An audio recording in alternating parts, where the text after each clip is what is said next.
Well, right now, the Loop 202 is reopened in Mesa after an early morning crash involving a wrong-way driver, but this one is kind of odd. Yeah, it's actually not the typical wrong-way scenario that we're used to seeing. So let's go right out to Gibby Apara, who's live there this morning, to explain the details of what happened. Sounded like it was pretty chaotic this morning, Gibby.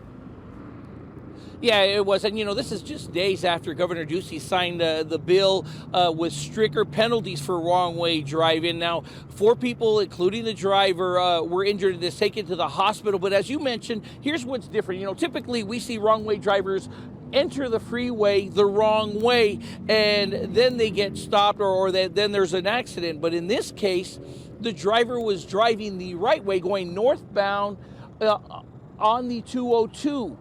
Until an off-duty officer saw him. He kind of flipped around to go confront the driver, but the driver then stops, cuts through the median, and then starts driving northbound in the southbound 202, leading to that accident. As we mentioned, there were 3 passengers in that car, all of them taken to the hospital. And according to fire and police, the driver who was driving the wrong way told them he had been taking some kind of drug, so they believe impairment was involved in this. And if that law was in place right now, remember, the penalties would be a minimum of 4 months in prison, up to 2.5 years for impairment. So this is one of those things where when Governor Ducey had mentioned that he signed this bill, the one thing he hated was getting up in the morning and talking about wrong-way drivers or hearing of another wrong-way driver. Guys, back to you.